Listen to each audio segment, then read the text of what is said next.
Please welcome Brian Koppelman. You said when you had Jason on your podcast a couple years ago, you said you called Amy one of the most remarkable people you ever knew. Yeah, well, I'll start with what made her so remarkable to me. And it's what I noticed right in the beginning of us knowing each other. And it has to do, I mean, you just heard it in her work. It just had to do with the way that she saw the world. You rarely meet people who have both the incredible sense of wonder that Amy had, as well as the desire to make the world as wonderful as the world that she saw, that she filtered through that prism that she had.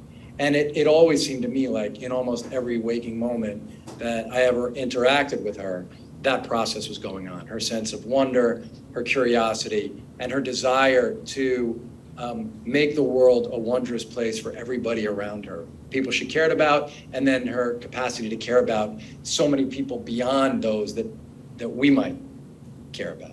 And Brian, you met her in college. You met her at Tufts, and you dated her, and then... Yeah, she was my first real girlfriend. Freshman year. She was a much older woman than me. Much older. Did you both know you wanted to be writers? It's a great thing to talk about and think about. No.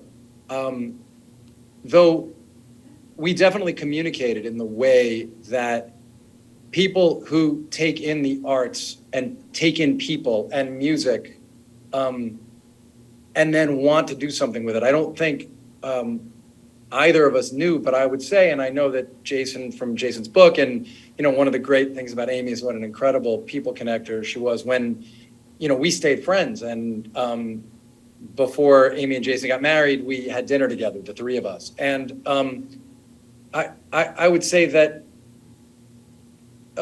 although we didn't know what we were going to be, we certainly knew that we were curious and each of us were chasing something. We would play music. We would play music for each other, and not just sometimes Amy would sit at a piano or something with a friend of hers but we would play records for each other. And that's what it was back then. And if we saw movies together, but would really talk about them. I mean, as you do at the beginning of college, right? At the beginning of college, if you're somebody who's interested in this kind of stuff, you start seeing those things as signposts, not just as entertainments, right? They're signposts that might lead you somewhere. And Amy was a genius at recognizing those kinds of signposts.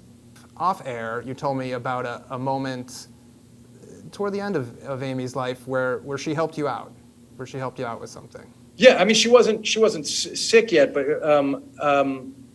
it was a number of years before, but it was just a great sort of way that she did what I'm talking about, which is add wonder to the world. I'm married to Amy Koppelman, who's a great novelist also and filmmaker, and our daughter Anna self-diagnosed dyslexia by watching the cartoon show Arthur. And it was really a momentous thing. She called us in to look at, and it's the power of, part of what John was talking about, power of what entertainment directed at kids can do. It opened the world to our daughter. And Amy was in New York and she came by an editing room that we were working in and just kind of asked what was going on in our lives. And I told her that story. And she said, "Oh, I know Mark Brown, the creator of Arthur. He's great." And I said, "Oh, that's awesome. Yeah, really changed Anna's life. And she loves his work and him." And, I don't know, a day later, Amy connected Mark Brown, gave me Mark Brown's information, told Mark, I gave it to my daughter. She wrote him. He wrote her back how proud he was of Arthur. And it was when you're going through a seismic change like our daughter was, to get word from the guy who created Arthur that he was proud of her. And I didn't ask Amy to do that. Amy just did that. And that's the kind of thing I think she did all the time. And we all know that's not a simple thing. Sure, she probably knew Mark Brown, but to reach out to him and to take the time to do that and to think about it and to understand how it would mean something to our daughter, really beautiful and really indicative of the kind of human that she was.